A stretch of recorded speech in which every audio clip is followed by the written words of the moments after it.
마라나타. 오늘 말씀 제목은 부름 받은 자라는 이제 말씀 가지고 말씀 나누려고 하는데, 로마서가 예를 들어서 어떤 분이 그런 말이에요. 신학자들도 그렇고, 로마서가 없었다면 굉장히 성경이 난해했을 것이고 성경을 이해하는데 엄청나게 혼란스러웠을 것이다. 로마서가 어떻게 보면은 정말 죄를 의롭게 사망에서 생명으로 할 수 없는 것을 할 수 있게 육의 삶을 영의 삶으로 완전히 넘겨주는데 아주 굉장히 핵심적인 어떤 일을 이 로마서가 그런 그 하나님의 그런 말씀이 담겨 있어요, 사실은. 그래서 로마서는 그냥 계속 16장밖에 없어요. 16장까지밖에 없지만 이거 뭐 전제 뭐 조금 다르겠지만 성경마다 조금 전부 하면은 이 장수로 따지면 더 몇 장 안 되잖아요, 그죠? 이걸 한번 여러분이 열심히 읽어보시면 굉장히 마음의 자유를 아마 누리시게 될 것 같아. 이 로마서가 그만큼 여러분에게 우리가 행위로 하는 게 아니라 우리가 하는 게 아니라 하나님이 하신다. 하나님이 아니면 안 된다. 하나님이 안 하시는 것은 다 아무 쓸데없는 것이다, 소용없는 것이다. 이제 그런 말씀들을 우리 이렇게 잘 해줘요. 그래서 우리의 마음을 되게 짐을 덜어주죠. 우리의 무거운 짐을 되게 덜어주고 가볍게 해주고 이 로마서가 그래서 더 주님을 의지하게 해주시고 주님만 의지하면 주님이 하신다. 주님이 다 해놓으셨다. 뭐 이런 얘기들을 이제 로마서에서 많이 우리에게 이제 힘을 주고 위로를 주고 깨달음을 주고 더욱더 우리의 어떤 무거운 짐들을 내려놓게 하시고 이 로마서가 더 이제 그래서 주님만 계시면 되는구나. 그래서 더 주님께로 향할 수 있는 이제 그런 어떤 가장 귀한 내용들이 여기 들어 있어요. 그래서 여러분이 이제 이 로마서를 통해서 정말 많이 자유하시죠. 내 말이 내 진리가 너희 안에 거하면 우리 진리를 알지니 진리가 너희를 자유케 한다. 그래서 진리가 우리 안에 거해야 되죠. 진리가 우리를 자유케 하니까. 진리가 우리를 정말 얼마나 우리를 자유케 하시는지 주님께서 다 하시고 이루셨잖아요, 그죠? 우리가 무슨 수로 또 이룰 수 있단 말입니까? 다 이루는 걸 또 이룰 수도 없는 거고 주님이 하셔야 되죠. 지난번 말씀에서 보니까 이제 우리가 이 로마서는 굉장히 특히 8장은 뭐 보석 장이라고 해요. 로마서를 성경에서 신학자들이 보석장이라고 했다고 했잖아요. 보석장인데 보석으로 따진다면 이 로마서는 그 8장은 보석 알과 같다. 막 이렇게 얘기를 해요. 막 사람들이 끊임없이 구원론에서 막 굉장히 고민하고 막 힘들어하고 막 어떻게 해야 구원받냐, 어떻게 해야 우리가 하나님의 사람으로 되냐, 어떻게 해야 천국 가냐, 어떻게 해야 막 우리가 어떻게 해야 막 이런 속에서 이제 그 고민을 한 번에 그냥 이 8장에서 1절부터 딱 얘기하잖아요. 이제 결코 너에겐 정잠이 없다. 이젠 예수 그리스도의 성령이 법이 성령의 생명의 법이 죄와 사망에서 널 해방시켰다. 그러면서 그냥 아주 결론을 내려주면서 이제는 우리는 절대로 우리가 이제 그 8장에 이제 그 말씀으로 우리를 위로를 해주세요. 근데 중요한 건 뭐냐면 이제 또 중간에 보다 보니까 우리가 이제 지난주에 했던 게 이제 피조물에 고대한 바 결국에 하나님의 아들이 나타나는 것이라고 8장 19절에 중간에 이제 이런 말씀이 있어요. 자, 아무리 우리가 해방을 되었어도 우리가 예수님 오실 때 들림받지 못하고 우리가 아무리 우리가 주님 앞에 해방된 성령의 생명의 법이 죄와 사망에서 해방을 시켰다 하더라도 끝까지 견디지 못하면 구원을 받지 못하는 거예요. 그러니까 결국 뭐냐면 피조물에 고대하는 바는 하나님의 아들 나타나는 것이다. 이 말씀이 이제 22절에 보니까 이제 만물 이 피조물들이 다 탄식하며 고통하는 것은 우리가 안 하니 이는 이제 23절에 보니까 성령 처음 익은 열매를 받은 우리까지도 속으로 탄식하며 이제 그 신부들 얘기하는 거죠. 첫 열매들 신부들이 얘기하는 거예요. 우리까지도 속으로 탄식하며 양자 될 것 곧 우리 몸의 구속을 기다린다고 얘기해요. 예수님 오시면 우리를 구속해 주시니까. 그러니까 우리 이 날에 완전한 구속이 일어나는 거예요. 지금도 이제 구속이지만 여기는 이제 이따가 이제 갈 사람도 있고 물론 끝까지 견뎌서 승리할 사람도 있잖아요. 그러니까 여기는 완전한 구속이 될 수 없어요. 그래 하늘나라에 올라가는 예수님이 나타나면서 그 피조물의 모든 고대하는 바, 이 피조물의 모든 기다리고 그냥 이 고대한다는 게 뭐라고 그랬어요? 아주 그냥 바라고 막 신음하고 이 탄식하면서 고대한다고 그래요. 탄식하면서 고통하면서 주님의 오심을 기다리는 거야. 그러니까 성령으로 성령의 법이 요새 해방됐지만 그러나 주님의 나타나시는 그날에 우리가 주님 앞에 완전히 그때 구속을 받지 못하면 그 구속은 온전한 지금 이 구속 온전한 구속이 아니라 그때 구속이 온전한 확실한 구속이 된다는 얘기죠. 할렐루야. 그러니까 이제 모든 만물에 예수님 오시면서 진짜와 가짜가 다 드러나는 거야. 진리와 비진리가 다 드러나는 거야. 신앙생활에 우리가 그렇게 고통하고 고대하는 것들 탄식하면서 몸으로 막 구속을 기다리는 구속이 그때 가서 나타나는 거예요. 근데요, 그런 거 있잖아요. 하늘에서도 영광의 구원이 있고 부끄러운 구원이 있다 그랬어. 하늘에 올라가면 나타나요. 영광의 구원이 이제 분명히 볼 것이고 부끄러운 구원을 분명히 볼 것이란 말이에요. 그런데 한번 잘 생각해 보세요. 여기서 영광의 구원을 받을 자들의 모습이 있고요. 부끄러운 구원을 받을 자들의 모습이 여기서 우리가 만들어진다는 건 너무 이건 누가 가르쳐주지 않아도 본능으로 알게 돼 있단 말이에요. 그러니까 우리가 영광의 구원을 받을 자들은 어떤 사람들이냐? 정말 모든 걸 주님께 의지하고 주님으로 말미암아 우리가 이 삶에서도 나타나고 늘 주의 정말 사도 바울처럼 죽어도 살아도 먹어도 마셔도 뭐를 오직 예수에 미친 사람들이지. 예수에 아주 환장한 사람들. 예수님 사랑하다 병이 든 사람들. 예수님만 소망하는 사람들. 예수 오신 날 기다리는 사람들. 그의 몸의 구속을 기다리는 사람들. 이 땅에 어떤 소망이 있는 게 아니라 온전히 하늘에 소망을 두고 사는 사람들.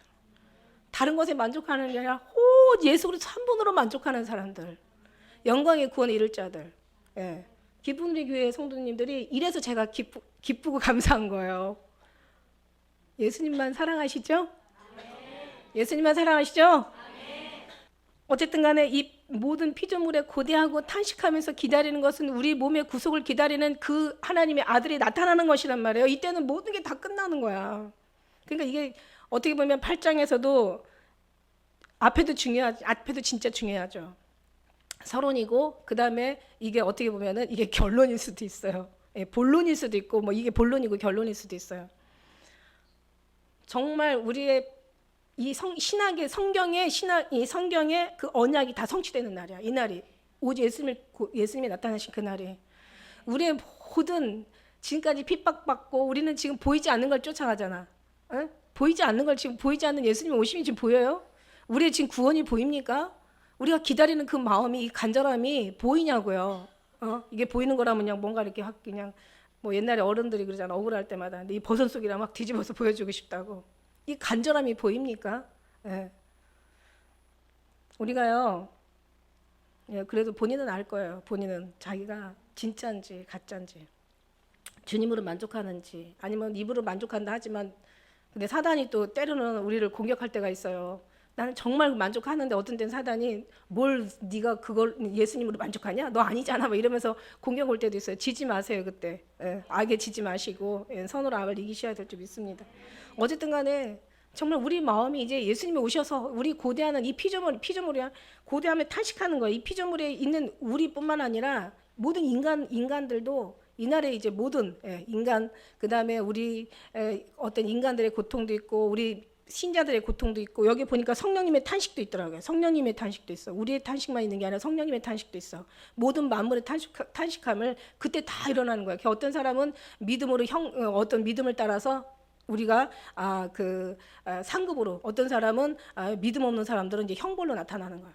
가짜는 이제 가짜인 것이 밝게 드러나는 거야. 그러니까 어떻겠어요? 지가 죽으라고 신앙생활 했는데 죽으라고 목사님 믿고 따랐는데 열심히 교회 충성했는데 열심히 처리하면서 기도했는데 딱 열어보니까 다 껍데기고 쭉정이고 이건 다 생명 없는 거라고 생각해봐요. 여러분 얼마나 기가 막히고 이를 갈면 슬피 울며 이미 있으리라고 얼마나 슬퍼하며 탄식하겠냐고요.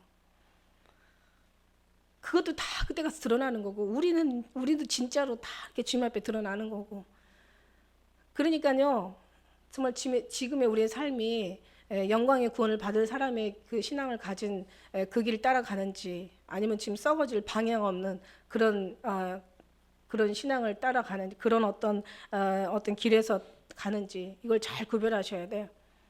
안 믿는 사람은 그나마 얘기할 것도 없고 어쨌든 간에 마지막 주님 오심이 다 이제 이렇게 드러나면서 모든 것은 다 끝이 나는 거죠. 정말 빨리 좀 제발 좀 빨리 좀 끝났으면 좋겠어. 우리 억울함도 다 그때 가서 다 풀릴 거 아니에요. 정말 예수님 사랑했던 그 어떤 우리가 그 아름다운 최고의 그 생명 있는 신앙이 그때 가서 발견되지면서 그때 가서 인정을 받으면서 할렐루야. 이게 다 마침이 되는 거예요. 성경의 계시록의 그 22장 그 마지막 장에 12절에 이런 말씀이 있어요. 내가 곧 예수님께서 그 말씀하세요. 내가 이제 곧 갈 것이고 내가 너에게 줄 상이 있어서 다 각자 이런 대로 갚아주신다는 말이 있어. 그 다음에 나는 알파요 오메가요, 나는 처음이요 나중이요 시작이요 끝이라 그랬어. 그러니까 예수님께서 오셔가지고 내가 곧 가리니 내가 너에게 줄 상이 있어서 너 일한 대로 갚아준다. 그러면서 그 13절에 뭐라고 했냐면 나는 알파요 오메가요 처음이요 나중이요 시작이요 끝이라. 이게 다 끝인 거예요. 예수님이 이제 오시면 끝나는다는 거야. 이게 바로 이 말씀에 같은 거예요. 예수님께서 땅 오시면 다 끝난다는 거야. 이게 마침이 된다는 거예요. 모든 구속이 이제 거기서 이루어진다는 거예요. 할렐루야. 이걸 바라보고 우리가 지금 참고 견디며 억울해도 분해도 핍박을 받아도 정말 이걸 다 견디면서 그래도 이기면서 그러면서 나가는 게 여러분 그때 가서 하나님 눈에 눈물 닦아줄 것이고 우리 아마 가슴 많이 울 것 같아요. 주님 너무 억울하고 분했어요. 너무너무 사람들 억울하고 분한 것보다도 불쌍하죠. 저들의 영혼이. 알아주지 못하는 저들이 불쌍한 거지. 예수님 입술로만 지식으로만 생각으로만 예수님 있다는 거 알죠. 믿는다고 생각하고 착각하는 거야. 그러나 정말 믿음의 사람들의 어떤 그런 모습이 예수님을 사랑하는 사람들의 그 정말 그 귀한 모습들이 하나도 발견되지 않는다면 이거는 자기가 그냥 속는 거지. 이거는 정말 주님 앞에 뭐라고 해야 되나요?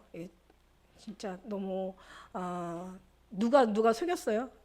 누가 속였어도 자기가 속임을 당한 건 자기 자신이지. 자기들이 책임을 져야 될 거 아니에요. 어쨌든 간에 우리는 우리가 무엇을 할 수 있는 건 없습니다. 주님을 더 사랑하고 주님을 기다리고 구속을 기다리고 이 땅에 우리가 사는 것이 아니라 이 땅을 위해 사는 것이 아니라 하나님의 나라를 위해서 들어가기를 소망하는 그 믿음으로 우리가 살아간다면 결국 우리가 하나님 앞에 칭찬을 받을 것이고 내가 내게 줄 상이 있어서 이런 대로 갚아주신다는 그 말씀이 우리에게 정말 아름답게 결실 얻고 이루어질 것을 믿습니다. 이게 우리의 이제 이게 모든 정말 주님의 오심이 이제 그때 우리의 참으로 자유의 그 진짜 자유, 참으로 그 영광의 진짜 영광, 진짜 우리가 그 축복 정말 아주 영원한 말할 수 없는 어떤 그런 그 하나님 나라에 가서 그 기쁨을 누리게 되는 거죠. 그래서 26절에 이와 같이 성령도 우리 연약함을 도우신다고 그랬어요. 이와 같이 성령이 우리 연약함을 도우셔요. 우리가 사람이 할 수 없는 것을 하나님께서 하시고 우리 8장 3절에 그런 말씀이 있었잖아요. 율법이 육신으로 말미암아 연약하여 할 수 없는 것을 하나님께서 하시고 마태복음 19장에 그 몇 절에 가면은 사람이 할 수 있는 것을 하나님께서 다 하신다고 얘기하셨어요. 우리가 할 수 있는 거는 그거는 하늘나라에 올라가는 건 우리가 할 수 있는 것이 아니라 성령님이 할 수 있는 거예요. 우리 연약함을 도와줘. 우리의 연약함을 아신다는 얘기죠. 연약하다는 이 뜻에는 우리 육체만 연약하다는 게 아니라 지식도 연약하고 우리 할 수 있는 믿음도 연약하고 일할 수 있는 능력도 연약하고 우리가 어떤 모든 것에 인간의 한계를 너무너무 잘 아시기 때문에 이 하나님의 어떤 그 전능하심에 비해서 우리 인간의 모든 것에 다 하나님의 미련한 것이 사람보다 지혜롭고 하나님이 약한 것이 사람보다 강하다고 그랬어요. 그러니까 하나님에 비해서는 우리는 정말 주님을 안다면 비할 수는 없는 거죠. 우리는 거기에 연약이 완전히 쌓여 있는 사람이래. 연약이 쌓여 있다라고 또 어느 말씀 그런 구절 있잖아. 아주 연약이 쌓여 있어요. 아무것도 아닌 것에 넘어가고 아무것도 아닌 것에 실족하고 아무것도 아닌 것에 그냥 삐쭉빼쭉 아무것도 아닌 것에 그러네 그 사람한테는 엄청나게 큰 거죠. 그러나 그 모든 걸 다 견딘 사람한테 가보면은 뭐라 그래요? 엄마들은 뭐라 그래요? 아이들이 이렇게 아무것도 아닌 것에 이렇게 하면 걔한테는 아무것도 아닌 게 아니에요. 그런데 엄마가 볼 때는 이미 다 산전수전 궁전전 다 겪은 엄마들이기 때문에 야 그까짓 거 아무것도 아니야. 너 인생 살아봐. 그거 아무것도 아니야. 그렇지만 그 애한테는 되게 큰 문제가잖아. 근데 이제 경험한 바에 의해 아무것도 아닌 거예요. 아무것도 아닌. 그러니까 결국 보면 우리가 이렇게 그 모든 그 풍파를 다 겪은 어른이라 할지라도 연약한 건 어쩔 수 없이 하나님에 비할 때는 엄청난 우리는 연약에 쌓여 있는 사람들. 우리가 이것을 도와주신다는 거예요. 비는 기도만 아니라 모든 걸 도와주시겠다는 거예요. 우리가 빌바를 알지 못한다고 그랬어요. 정말 우리가 빌바를 알지 못하는 지식도 연약하고 다시 얘기했지만 모든 것에 연약에 쌓이는 우리를 하나님께서 우리를 도와주신다는 거예요. 그래서 감사한 거죠. 성령 하나님이 우리에게 보내셨잖아요. 어디로? 우리 심령 가운데. 오직 성령이 말할 수 없는 탄식으로서, 자, 성령도 탄식하신다는 거예요. 성령 하나님이 탄식하시는 거. 아까 얘기했지만 앞에서는 피조물이 탄식한다고 그랬어요. 우리가 탄식으로 예수 그리스도의 우리가 이제 주님의 모습, 그 구속을 기다린다고 얘기하신 것처럼 23절에 보니까 우리가 그 탄식하면서 양자될 것, 곧 우리 몸의 구속을 기다린다. 그러니까 우리도 탄식하지만 성령님도 함께 탄식하는 거예요. 어떻게? 우리 연약함을 도와주시려고. 우리의 탄식이 더 클까요? 성령님의 탄식이 더 클까요? 그렇죠. 아멘이죠. 성령님의 탄식, 우리가 구원받으려는 그 탄식보다도 주님이 우리를 위해서 구원하시려는 탄식이 더 크다는 거야. 심지어는 주님이 십자가에 죽으시기까지 이 모든 고통을 다 감안하실 정도로 주님의 사랑은 그만 크지만 우리의 사랑은 그렇게 미치지 못한다는 거죠. 그러나 성경은 사랑하는 척만 해도, 믿는 척만 해도, 주님 앞에 가까이 나가는 척만 해도 주님이 우리를 구원해 주신다는 그런 아주 힘 있는 말씀들이 있으세요.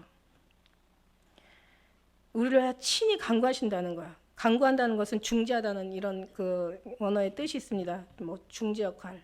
예수님도 우리를 위해서 중보하시는 것. 성령님이 우리를 이제 중재하시는 것. 중간에 진리의 영이 오셔서 우리를 진리 가운데로 인도하신다고. 우리를 모든 것을 우리를 도와주시는 게 성령 하나님의 일이시란 말이에요. 어떻게? 우리의 몸이 구속되는 날까지 도와주신다는 얘기예요. 그러니까 우리가 정말 주님 앞에 믿고, 그러면 성령님은 어떤 성령님이냐? 우리의 마음을 감찰하시는 이가, 이 마음을 감찰하신다는 게 뭐예요? 마음을 감찰하시는 이는 하나님이시잖아요. 이가 성령의 생각을 아신다고 했어요. 그러니까 성령의 생각도 결국 뭐예요? 마음을 감찰하시는 이가 하나님이시고 하나님의 영이신 이 성령의 생각하고 하나님은 다 일치하신다는 얘기죠. 그 생각 다 일치하시고 다 아신다는 얘기죠. 하나니까.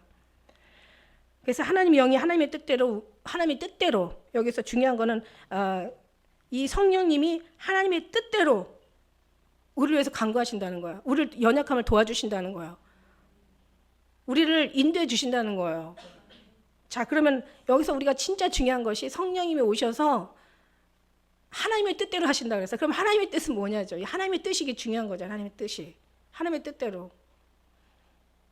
하나님의 뜻이 뭡니까? 하나님의 뜻이 우리가 이 땅에서 잘 먹고 잘 사는 걸까요? 아주 이 땅에다 완전히 뿌리를 받고 여기서 그냥 형통하고 막 기쁘고 즐겁고 원하는 거 막 이런 거 다 얻는 것이 바로 이게 하나님 뜻일까요? 세상과 사랑하고 세상하고 막 그냥 뭐 여기서 뭐 어디 강남에다 높은 빌딩 뭐 누가 뭐 성공에 대한 뭐 간증을 하는데 결국은 자기가 하나님 열심히 믿고 아까 잠깐 어디 가서 이제 인터넷 잠깐 어떻게 보다 보니까 그렇게 많이 기도도 열심히 하고 막 그렇게 정말 그렇게 주님 앞에 11조도 열심히 하고 막 그렇게 감사원금도 열심히 하고 그렇게 하나님을 위해서 열심히 살더니 기도도 많이 하고 열심히 하더니 강남에다가 엄청난 빌딩을 뒀다라고 결론을 그렇게 맺으면서 오마이갓 오마이갓 주여 이게 하나님 뜻일까요? 너 영혼은 인자가 올 때 너희 믿음을 보겠느냐 말씀하신 것처럼 너 영혼에 너희가 원하는 건 얻었을지라도 너희 영혼은 파리해져 간다고 얘기했는데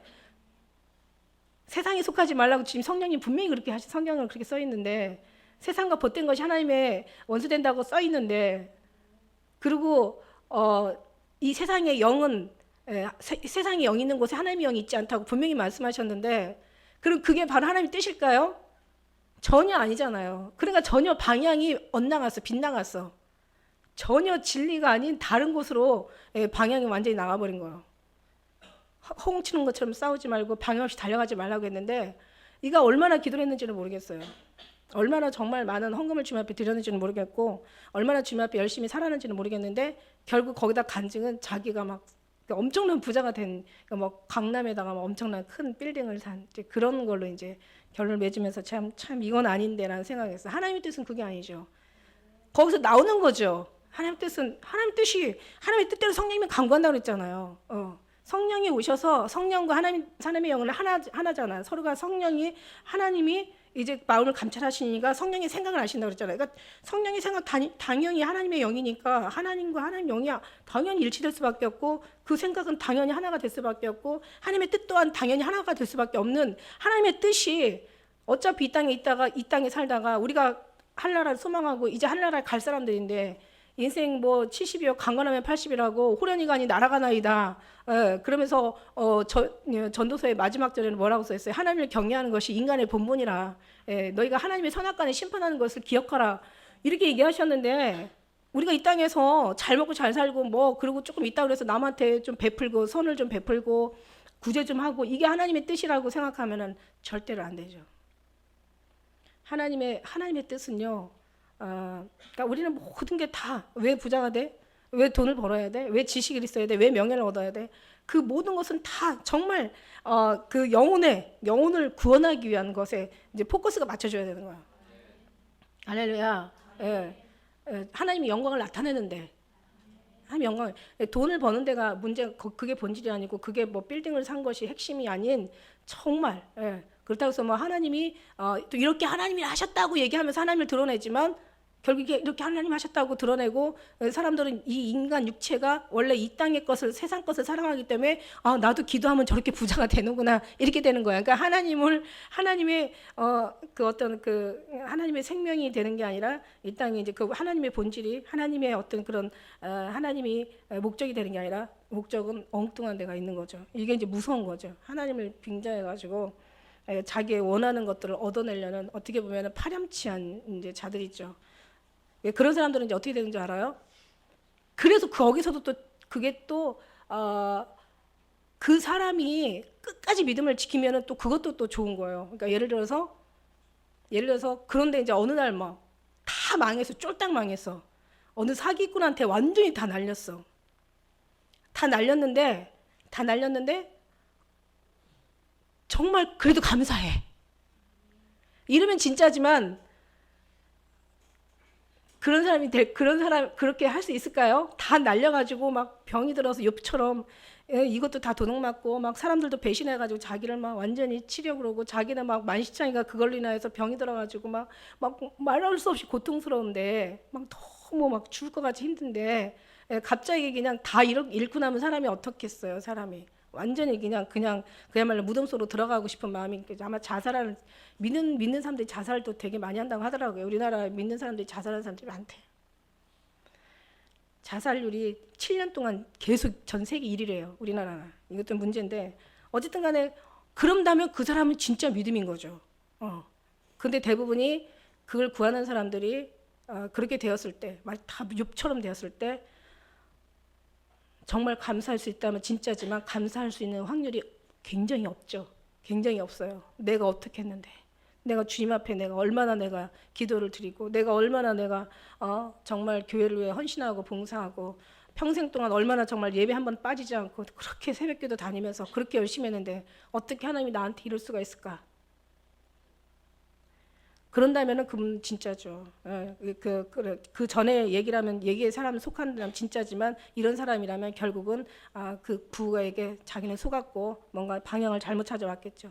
그러나 끝까지 하나님 몰라요. 우리가 누가 끝까지 견딜 수 있는지 견딜 수 없는지는 주님만이 아시니까 우리가 얘기할 수가 없지만 대부분이 넘어가는 사람들이 많더라 이거예요. 그렇게 살다가 성경 자체가 그래요. 성경 자체가 성경의 진리가 가만히 보면은 그 속에 부자라 부유하여 부족한 것이 없다고 하지만 그러나 하나님은 가련하고 공고하고 눈 멀고 벌거벗고 거기는 하나님이 없다라고 그렇게 얘기하고 계세요. 그래서 그렇다고 다 부자가 막 없다라는 얘기가 아니라 그렇게 자기의 그것을 자랑하고 그것을 목적으로 사는 사람들은 믿음이 없다는 이렇게 얘기하게 되는 거죠. 이해 가세요? 잘못하면 막 마치 뭐 성경도 잘못 읽으면 부자가 천국 가기가 낙타가 바늘기 들어가는 만큼 어렵다고 그렇게 얘기하면 부자는 천국 못 가는 걸로 알고 있지만 그렇지도 않아요. 사실 부자가 욥처럼 다 버려두고도 감사할 수 있다면 그러면은 진짜가 되는 거죠. 그래서 마음을 감찰하시니까 성령의 생각을 아시나니 이 성령님이 하나님의 뜻대로 우리를 간구하신다는 거예요. 하나님의 뜻은 뭡니까? 우리가 하나님의 뒤에 말씀에 나오잖아요. 17절의 말씀에 우리가 후사가 되는 거예요. 그 다음에 하나님 영광에 참여하는 자가 되는 거예요. 하나님의 뜻은 그래요. 그 다음에 우리가 아파도 힘들어도 고통스러워도 괴로워도 믿음 잃지 않게 하는 거예요. 그리고 이 땅에다 소망을 두는 게 아니라 하늘에 소망을 두게 하게 하시는 거예요. 그 다음에 어떤 예수님 오실 때 여기 하나님의 구속을 기다리는 거예요. 이게 진짜 구속이니까.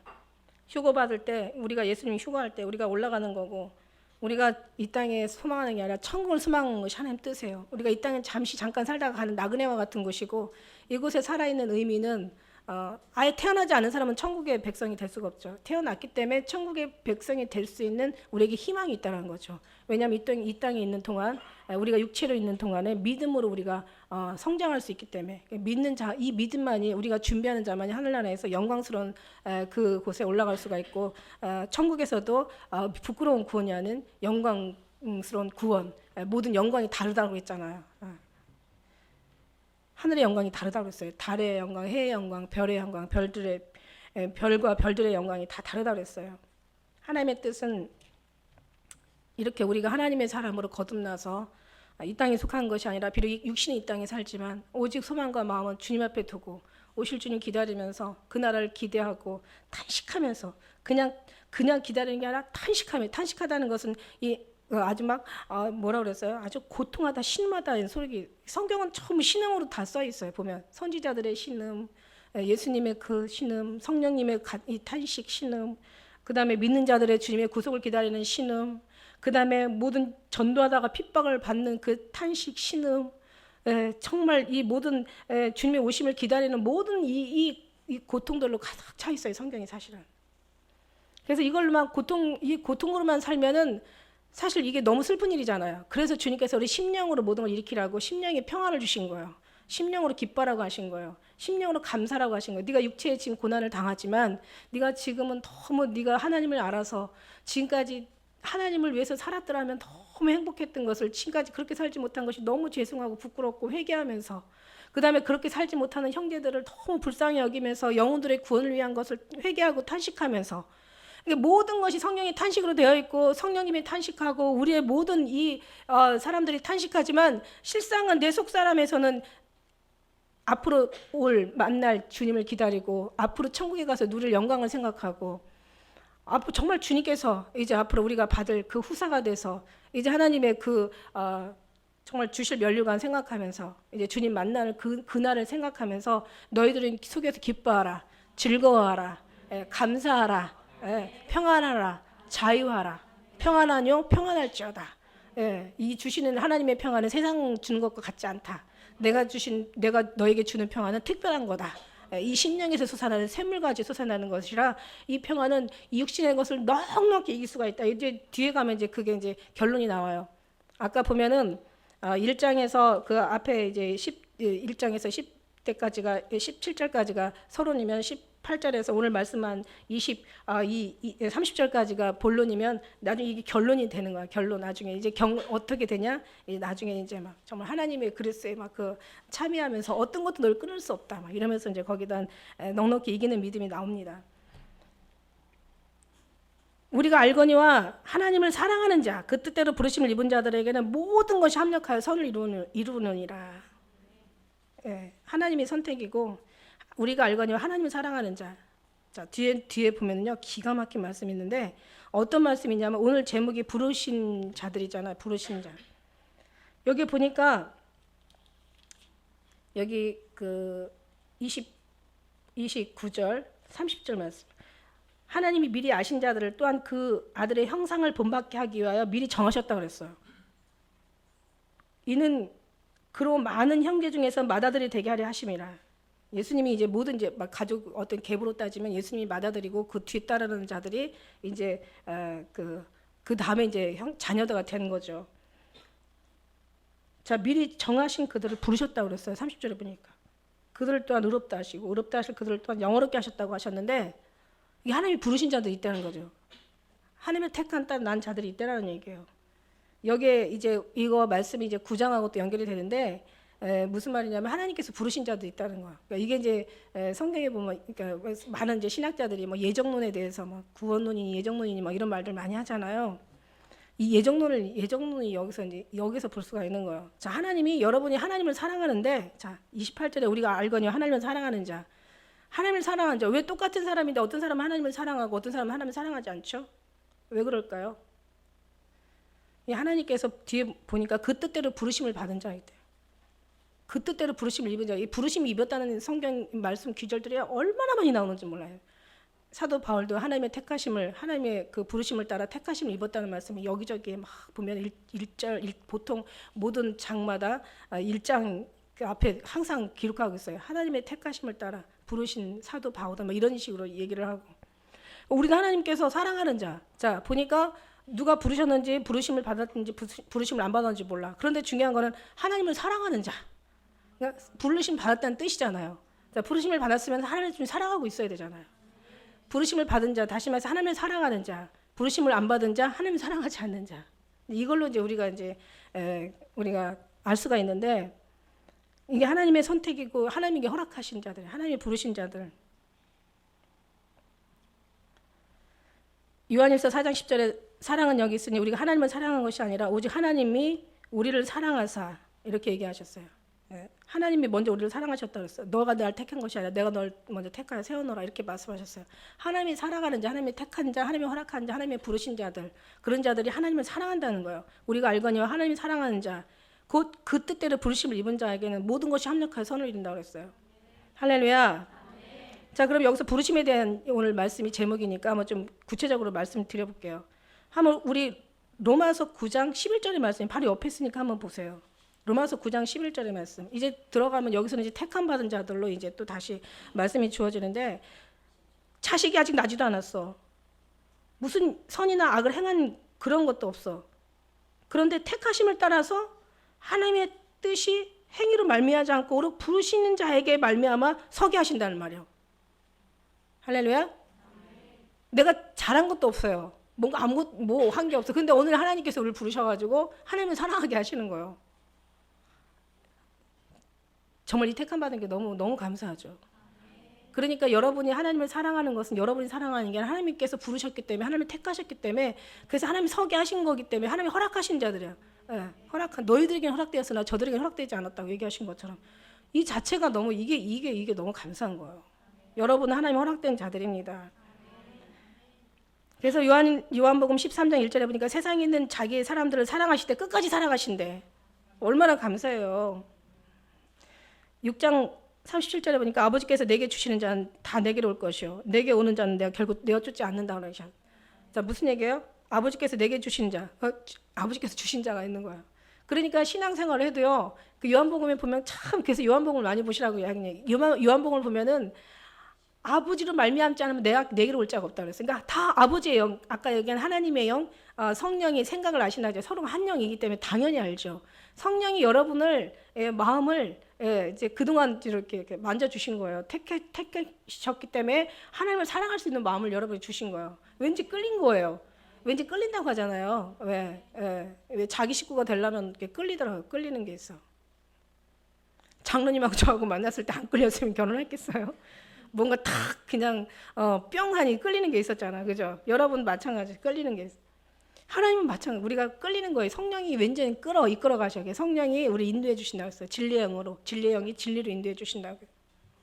하나님께서 하나님께 아버지께서 우리를 먼저 마음을 만져주시고 예수님을 사랑할 수 있도록 그 은혜를 우리에게 허락해 부어 주신 거예요, 여러분. 그러니까 여러분이 된 게 아니야. 그래서 우리 된 것은 어떻게? 하나님의 은혜라.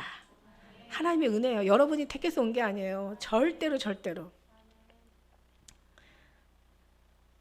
그래서 우리가 정말 하나님이 이렇게 택한 자들은, 부르신 자들은, 자, 성경에 보니까 11절의 말씀처럼 9장 11절에 택하심을 따라 하나님의 뜻으로 행위를 말미하지 않고 행위로 된 것이 아니라 오직 부르신 이에게서 먼저 말미암아 서게 하신 거잖아요. 에서와 야곱에 대한 얘기도 나오잖아요. 13절에 보니까 아직 나지도 않았어요. 그런데도 리브가에게 이르시되 큰 자가 어린 자를 섬기라 하였나니 기록된 바 내가 야곱은 사랑하고 에서는 미워했다는 것 같아요. 하나님이 누구를 사랑하고 누구를 미워했다고 그래요. 에서를 미워하고 야곱을 사랑했다고 그랬어. 그러면 이제 우리가 이제 누군가 그럴 거 아니에요. 아니, 하나님이 어떻게 그럴 수가 있어? 하나님 이거 너무 하신 거 아니야? 우리는 그냥 엎드려서 웃으면 된다고 그랬어요. 우리는 택해 주신 것만 생각해도. 이걸 따질 일은 우리가 아니라 저쪽 사람들이지. 왜 우리를 택하지 않아가지고 주님을 사랑하지 않는 거야? 그리고 여기서도 또 갈라지잖아요. 예수님을 사랑하고 핵심으로 생명으로 본질로 들어가느냐, 아니면 그냥 예수님이라는 그 존재는 그냥 자기를 구원한 자고 자기를 도와주는 사람이고, 예수님이라는 존재는 그냥 자기를 위해서 희생 치료 준 거고, 그냥 예수님은 나를 위해서 그냥 마치 나를 나를 위해서 나의 어떤 그 모든 것을 위해서 존재하는 양, 말하자면 어떤 하나의 자기가 조물주고 자기가 예수님을 피조물로 생각하는 그런 신앙에 들지 않는 것만으로도 너무 감사한 거예요. 우리는 어떻게 그럴 수가 있어? 이건 말도 안 되는 거잖아요. 근데 말도 안 되는 짓을 우리는 정말 말도 안 되는 짓을 너무 말되게 저들은 하고 있잖아요. 그러니까 우리는 정말 그렇지 않고 하나님께서 진리와 비진리를 바로 잡아주신 것만 해도 너무너무 감사한 거죠. 제가 아니에요. 주님이셔요. 할렐루야. 그러니까 지금 신앙생활 열심히 했지만 지금 와서 보니까 완전히 다 껍데기야. 이제 그때 가서 주님 앞에 가면 다 이제 주님이 구속을 기다릴 때 구속받는 그 순간에 이제 모든 걸 다 펼쳐볼 때 정말 다 쭉정이가 됐을 때 자기 자신이 그렇다라고 생각할 때 얼마나 정말 기가 막히고 얼마나 탄식하고 여기서 탄식 안 했으니까 거기 가서 탄식해야 되겠지. 얼마나 탄식하고 얼마나 허무하고 얼마나 정말 애통하고 정말 기절초풍할 일이죠. 근데 하나님이 오늘날 우리를 그렇게 두지 않으시고 우리 깨닫게 해주신 너무 감사하잖아요. 그러니까 여기서 뭐라냐면은 여기서 그 주님이 하신 말씀이 참 멋있어요. 야, 이 사람아, 하나님 불의하시냐? 그럴 수 없다. 예. 하나님이 얘기하시잖아. 내가 너희들도 토기장이가 귀한 물건과 귀한 그릇과 천한 물건을 질 권위 없냐? 나는 그런 권위 없냐? 막 이러시면서 주님이 얘기하시잖아요. 중요한 건 뭐냐면 우리가 하나님의 몸의 구속을 기다릴 때, 다시 말해서 우리가 하나님 앞에 완전히 구속해서 하나님 앞에 나타날 때 그때 우리의 모습이 어떤 모습으로 나타날지 그때 가서 영광스러운 모습으로 나타나기 위해서 지금 이 시간이 필요하다는 얘기예요. 여러분 정말 여러분이 잘 알고 그러나 이제 그 사람들은 왜 그렇게 구속을 받지 못했을까? 이제 그거는 이제 주님 앞에 가서 왜 그랬죠? 그러고 한번 물어볼 일이죠. 어쨌든가 우리는 주님 앞에 구속을 받아서 이 자리에 있다는 것 자체가 너무 감사해. 예수님을 사랑하는 그 한 가지가 우리 안에 소망이라는 게 이게 너무 감사한 거예요. 이것을 붙잡고 우리가 주님 오시는 그날까지 이제 살 거라고 주님 앞에 완전히 그냥 막 정말 이런 마음을 기도하게 하신 이 자체가 너무 감사하다는 얘기예요. 다른 거 떠나서. 23절에 보니까 9장 23절에도 그런 말씀 있잖아요. 23절에 영광 받기 예비하신 바 긍휼의 그릇에 대하여 그 영광의 부요함을 알게 하고자 하실지라도 무슨 말하리요. 이 그릇은 우리니 곧 유대인 중에서 뿐만 아니라 이방인 중에서도 부르신 자니라. 하나님 부르신 자들이에요.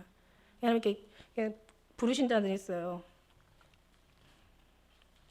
그래서 하나님께서는요, 이 부르신 택한 자들을 위해서요, 그 날도 환난의 날도 감해 주신다고 얘기하시잖아. 얼마나 감사해.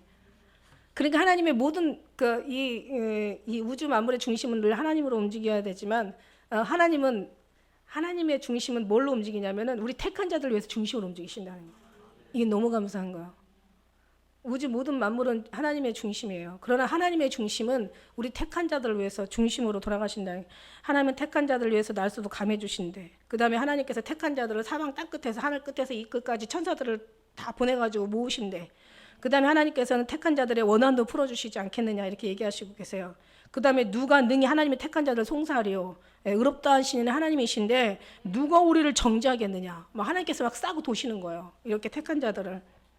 그 다음에 택한 자, 하나님의 택하신 그 거룩하고 사랑하신 자처럼 하나님께서 이 긍휼과 자비와 겸손과 온유와 오래 참음으로 이제 옷 입혀주시고. 근데요, 이 사단도요, 그러니까 하나님 택한 자들을 막 무너뜨리려고 하는 거야. 그래서 그 마태복음 24장 24절에도 보니까 택한 자들을 미혹하게 한다고 그랬어요. 할 수만 있으면 이 거짓 그리스도와 거짓 선지자들이 일어나가지고 큰 표적과 기사를 통해서 이걸 보여주면서 할 수만 있으면 택한 자들을 이렇게 미혹해 한다는 얘기 있어요. 우리 하나님은 택한 자를 위해서 날수도 감해 주시고 땅끝에서 택한 자들을 모아주시고 그 택한 자들을 하나님께서 끝까지 지켜주시고 원한도 풀어주시고 저들의 눈물도 닦아주시고 정말 누가 저들을 누가 하나님의 택한 자를 송사할 수 있겠느냐. 하나님께 싸고 도시는데 사단도 할 수만 있으면 우리를 막 미혹해하고 막 유혹해하고 택한 자들을 이렇게 사단 밀가불듯이 까불면서 결국 우리를 그렇게 괴롭게 한다고 나와 있어요. 택한 자. 그래서 이게 선과 악의 사단과 하나님의 싸움이고 진리와 비진리의 전쟁인데 여러분 항상 승리하시길 주의 이름으로 축원합니다. 디도서 1장 1절에 보니까 하나님의 종이요 예수 그리스도의 사도인 바울 곧 나의 사도 된 것은 하나님의 택하신 자들의 믿음과 경건에 속한 진리와 그 지식과 그 영생의 소망을 이루기 위해서 사도 바울도 이렇게 택함을 받은 거예요. 베드로전서 2장 9절에 보니까 너는 택한 족속이요 왕 같은 제사장이요 거룩한 나라요 하나님의 소유된 백성이라고 그렇게 나오시잖아요. 하나님께서 이 택한 백성들을 위해서 이제 긍휼을 이제 하나님께서 우리에게 베풀어 주시고, 택한 자들을 위해서 하나님께서 선한 싸움 싸우셔서 거의 이 어떤 모든 것에 하나님 우리를 지켜주신다는 이 말씀이 너무 감사가 되잖아요. 그러니까 여러분은 여러분이 하려고 하지 마시고 택한 자들을 위해서 하나님이 이렇게 우리를 도와주시니까 여러분은 그저 주님만 의지하고 뒤에 꼭 숨어라. 머리카락 보일라. 주님 앞에 꼭 들어가서 숨으면 되는 거예요. 가만히 잠잠히 있으면 되는 거예요. 주님 앞에 가서. 구원에 있는 한. 자, 그럼 합력한다는 것이요. 합력한다는 것이 무슨 뜻이냐? 서로가 합력하고 서로 같이 함께 힘을 합한다는 힘을 모은다는 그 뜻이잖아요. 우리가 하나님의 택하심을 입은 자들은 분명히 모든 교회도 하나님의 그 택한 자들이 부르심을 받은 자들이 합력하여 이뤄가는 거고, 우리의 모든 삶 속에서도요. 그 구원을 얻기 위해서 하나님께서 이 땅에 있는 모든 만물을 다 주님께서 사용하시고 계신다는 거죠. 그러니까 예를 들면은 성공은 좋은 거고 실패는 나쁜 거라고 얘기할 수가 없어요. 네, 이거는 세상 사람들이 하는 얘기야. 성공은 좋은 거고 실패는 나쁜 거라고 하는 건. 그러나 하나님은 오히려 우리는 성공하기보다는 실패를 통해서 오히려 더 주님 앞에 가까이 갈 수 있으니까, 또 이 실패했던 사람들이 하나님을 더 사랑하는데 이 사람이 또 성공하면 얼마나 또 감사하겠어요. 그러니까 성공도 실패도 하나님 앞에는 다 알아서 주님께서 우리를 자라나게 하시는데 사용한다는 거죠. 할렐루야. 뭐 친구는 좋고 적은 나쁘다 얘기할 수가 없는 거예요. 오히려 그 친구가 정말 예수님 열심히 믿지 않으면 오히려 그 좋은 친구가 하나님의 그 섬기는데 우리 신앙생활하는데 장애가 될 수가 있지만, 오히려 적이 있으므로 배신하고 막 그냥 억울하게 하고 분하게 하는 그 적이 있으므로 더 주님 앞에 엎드려 기도할 수가 있어서 그 적도 우리에게는 좋은 또 약에 사용할 수 있다라고 우리는 얘기할 수가 있는 거죠. 할렐루야. 그래서 모든 뭐 행운은 좋고 뭐 우리가 뭐 어떤 그런 재난은 나쁘고 이런 것들조차도 우리는 그렇게 얘기할 수가 없는 거예요. 우리는 뭐가 좋냐? 무조건 주님 앞에 가까이 가게 할 수 있는 어떤 그런 여건이고 요소고 그런 환경이라면, 이건 우리가 그 순간은 아프고 힘들어도 결국은 감사해야 될 일이죠. 이게 바로 아까 얘기한 대로 막 뭘 해가지고 막 어떤 큰 위대한 어떤 뭐 사람이 되고 엄청난 뭐 건물의 소유자가 되고 이런 것보다는 결국 하늘나라에 가는 데는 이게 더 우리에게 필요한 요소가 될 수 있다라는 얘기예요. 진짜 아멘이죠. 정말 아멘입니다. 그래서 모든 것들은 다 합력하여 하나님의 선을 이루어 드리는 거예요. 얼마나 감사한지. 할렐루야. 그래서 여기서 보니까 하나님께서 하나님 미리 아신 자들 또한 그 아들의 형상을 본받게 하기 위하여 미리 정하셨다고 했어요. 결국 뭐냐면 하나님의 형상을 본받기 위한 아들의 형상 본받기 위해서.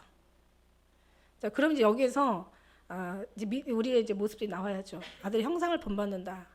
그러니까 예수님을 본받는다는 뜻이잖아요. 내가 예수 그리스도를 본받은 것처럼 너도 나를 본받으라. 사도 바울 이런 얘기했어요. 그러면 어떻게 해요? 예수를 위해서 사도 바울 죽었단 말이에요.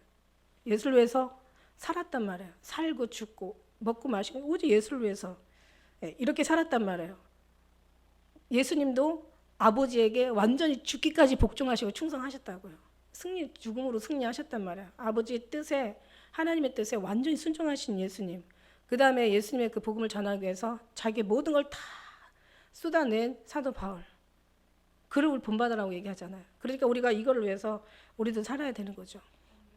모든 인격과 우리의 성품, 그러니까 예수님의 우리 인간의 형상을 하나님을 따라 지으셨다고 얘기하셨어요. 이 형상만 하나님 본받은 게 아니라 모든 인격과 우리의 어떤 신앙의 이 어떤 지조까지도, 우리 신앙의 이 정절까지도 본받는 신앙 돼야죠. 예수님.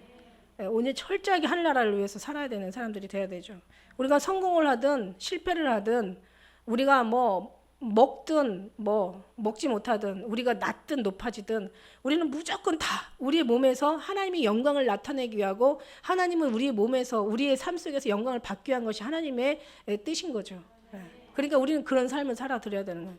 이런 사람이 하나님 영광의 가장 영광스러운 구원을 받는 것이고, 같은 영광이 있어도 더 하나님 앞에 큰 영광이 우리가 그 소유자가 되는 거 아니겠습니까?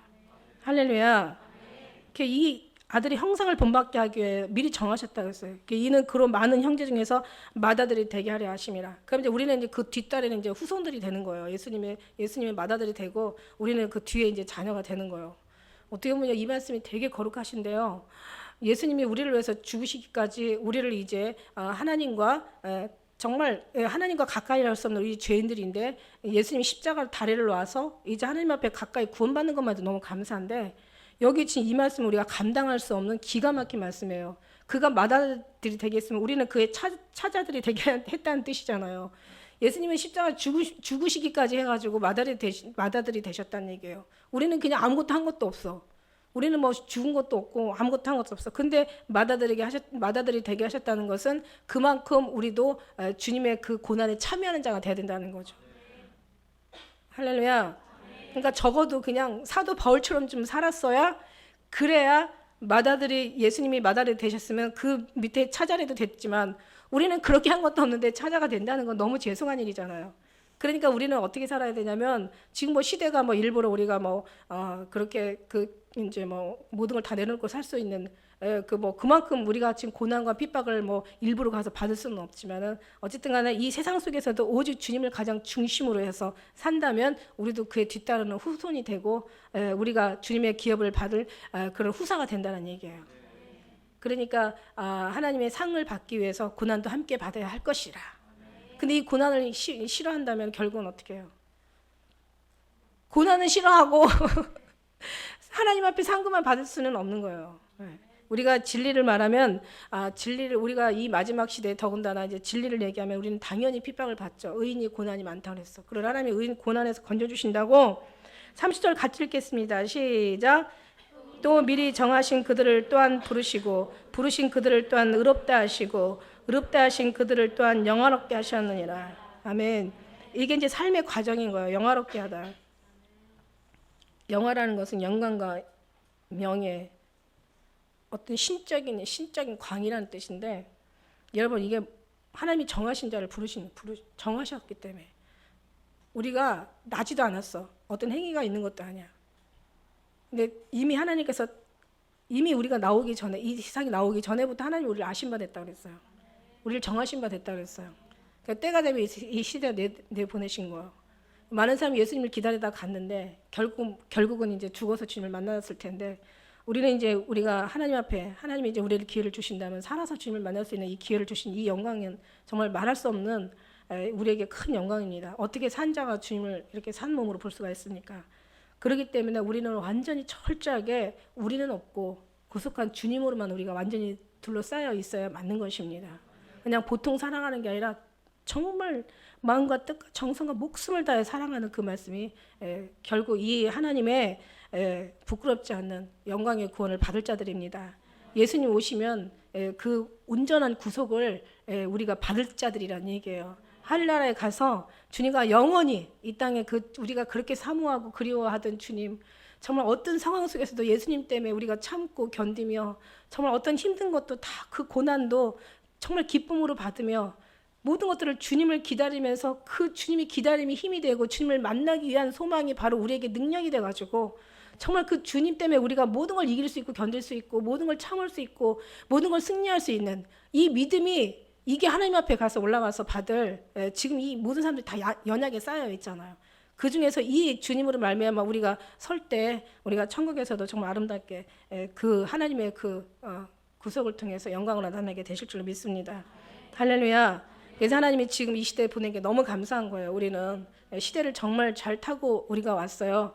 그런데 우리가 만일에 이 하나님 앞에 기다리지 못하고 들려 올라가지 못하고 하나님의 구속을 받지 못한다면 어떻게 보면 이 시대를 잘못 태어난 거죠. 왜냐하면 자금 이후로 주 안에서 차라리 그들은 죽는 자가 복이 있다라고 얘기할 정도로 이제 창조 이후로 없는 환란이 기다리고 있으니까. 그러니까 우리는 그래서 주님 앞에 더 많이 주님으로 채워가면서 결국 주님의 그 몸을 우리가 구속을 기다리면서 우리가 이렇게 갑니다. 그런데 결국 이제 주님 앞에 더 오직 주님을 많이 붙잡는 자들, 주님을 많이 의지하는 자들, 모든 것을 다 주님을 기다리면서 나의 모든 걸 내려놓고 늘 주님으로 채우려고 하는 그런 분들이 결국 이제 하나님 나라에 가서 이제 승리의 이제 가장 큰 영광을 받게 될 줄 믿습니다. 무엇을 잘해서가 아니에요. 우리는 정말 주님이 계셔서 주님 때문에 우리가 그렇게 승리할 수가 있습니다. 그러니까 주님을 사랑하실 때 조금만 사랑하지 마시고 정말 목숨까지 다해 사랑할 수 있는 그런 마음, 그런 믿음, 그런 신앙, 그런 믿음의 본을 정말 여러분은 주님 앞에 보이시기를 주의 이름으로 축원합니다. 할렐루야. 나의 사랑하는 자가 나의 사랑을 입을 것이고 나를 간절히 찾는 자가 만날 것이라고 했어요. 아까도 214장 찬양 보니까 이제 우리가 거기서 만난다는 말씀이 나오잖아요. 만난다는 말씀이 이제는요 얼마나 그 말씀이 반갑고 힘을 주는지 몰라요. 그래 우리가 힘들어도 주님 만나지, 언젠간 반드시 만나지.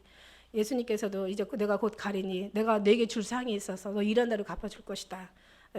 이제 잠깐만 기다려라. 잠깐이면 오시리가 지체하지 않을 것이다. 너희가 어떤 사람이 더디다고 생각하는 처럼 말하지만 더디다고 해서 더딘 것이 아니다. 오시는 날은 빠른 거예요. 오시면은 벌써 언제 이렇게 오셨지라고 할 정도로 오시면 기다리는 시간은 긴 것 같지만 그러나 만나는 그날에는 결코 그때는 기다렸다는 시간들이 결국 길지 않게 느껴질 정도로 빠르게 될 줄 믿습니다. 할렐루야. 그래서 우리가 알파의 오메가 처음에 나중 시작이 끝이라고. 예수님 오시는 그날이 다 모든 것이 다 끝나는 거야.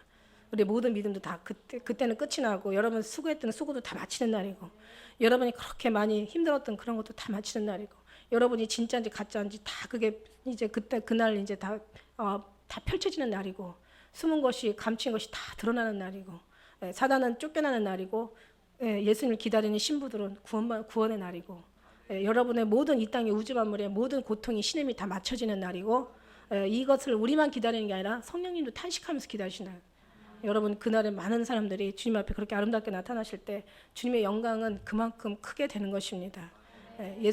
사도 바울도 너희가 나의 면류관이라고 얘기하신 것처럼 우리의 면류관은 주님이시지만 주님의 면류관은 한 사람 한 사람의 성도들이라고 볼 때 그런 많은 사람들이 주님 앞에 정말 승리하시길 주의 이름으로 축원합니다.